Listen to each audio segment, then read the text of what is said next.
আচ্ছা, এবার অঙ্ক করাবো ক্লাস 7 এর। কোষে দেখি 11.2। এখানে কি বলেছে, একটি বর্গক্ষেত্রের ক্ষেত্রফল 32.49 বর্গ সেন্টিমিটার। এই বর্গক্ষেত্রের একটি বাহুর দৈর্ঘ্য কত সেন্টিমিটার হবে, হিসাব করে লিখি। তাহলে আমরা এখন কিসের অঙ্ক করব? ক্লাস 7 এর বর্গের অঙ্ক করব, ক্ষেত্রফল নির্ণয়ের অঙ্ক করব, তাই তো? এক্সারসাইজটা কি আছে?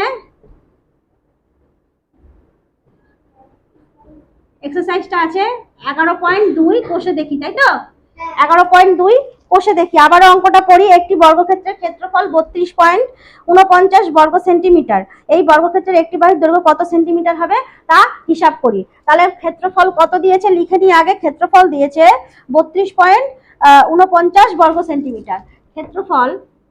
ক্ষেত্রফল লিখে লিখে অঙ্ক করবে সবসময়। ক্ষেত্রফল 32.49 বর্গ সেন্টিমিটার, সরি সেন্টিমিটার না, বর্গ সেন্টিমিটার, বর্গ সেমি। ঠিক আছে, তাহলে এর আমি কি করব, একটি বাহুর দৈর্ঘ্য বার করতে বলেছে। বর্গক্ষেত্রের একটি বাহুর দৈর্ঘ্য কত হবে? সুতরাং এখানে সুতরাং চিহ্ন দেবো। সুতরাং বর্গক্ষেত্রের একটি বাহুর দৈর্ঘ্যের একটা সূত্র হিসাবে করব। একটি বাহুর দৈর্ঘ্য হবে, এটাকে রুট করে দেবো। এটাকে কি করে দেবো? 32.49 কে আমি রুট করে দেবো। 32.49 কে আমি কি করে দেবো? রুট করে দেবো। কি করব? রুট করে দেবো। এবার রুট করি। রুট করার নিয়ম হচ্ছে এরকম, দেখো এই ভাগটাকে তোমরা এইভাবে করবে, সাধারণ ভাবে জোর করবে। দুটো সংখ্যা জোর হয়, এই দিক থেকে দুটো সংখ্যা জোর, এই দিক থেকে দুটো সংখ্যা জোর।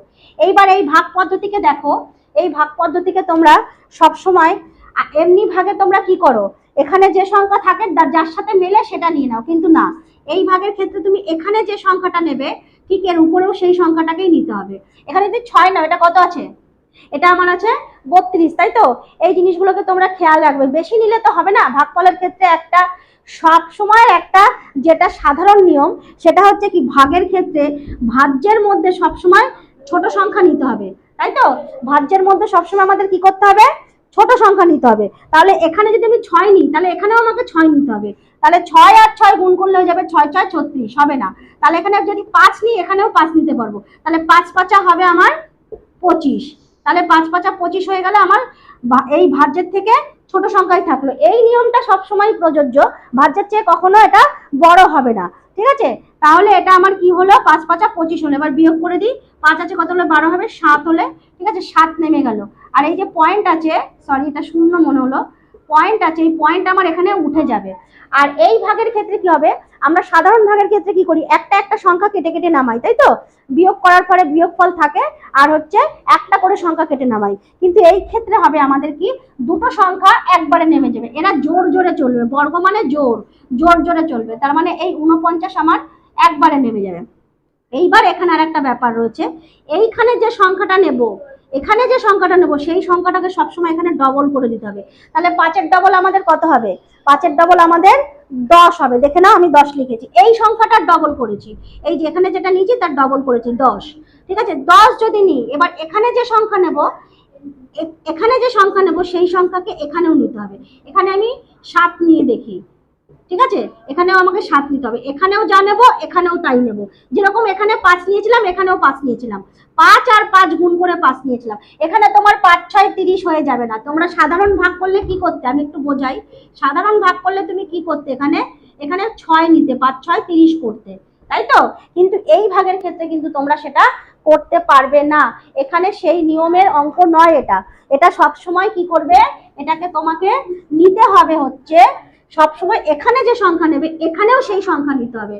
বারবার বললাম কি, একই সংখ্যা তোমাকে নিতে হবে, একই সংখ্যা নিতে হবে। এখানেও 5 নিলে এখানেও 5 নিতে হবে, 4 নিলে 4 নিতে হবে, 6 নিলে 6 নিতে হবে। তাহলে 4 নিলে কম হয়ে যাচ্ছিল, 6 নিলে বেশি হয়ে যাচ্ছিল। 5টাই আমার সব থেকে ঠিকঠাক ছিল, তাই 5 5 25 করেছি। আর পয়েন্টের জায়গায় পয়েন্ট উঠে গেছে। আর এরা যেরকম একটা সংখ্যা কেটে নামাই, সাধারণ ভাগের ক্ষেত্রে আমরা একটা সংখ্যা করে কেটে নামাই, কিন্তু এখানে একটা করে সংখ্যা নামবে না, একসাথে দুটো সংখ্যা নেমে যাবে, তার মানে আমার 49 একবারে নেমে গেল।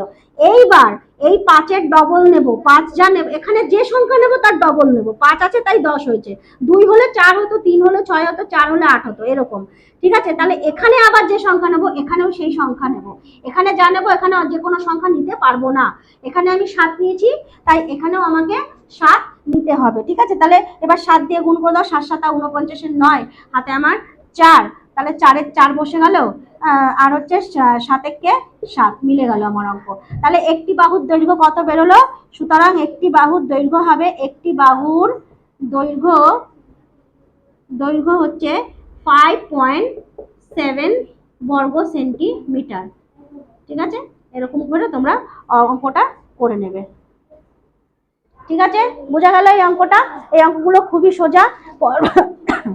পরপর এরকম অনেক অঙ্ক রয়েছে, আরো কয়েকটা অঙ্ক আমি পরে বোর্ডে করে নেবো, দেখে নাও। আবারও বললাম, এটা সাধারণ ভাগের মতন ভাগ কিন্তু হবে না। একটা গুঁতো খেয়ে গেলাম।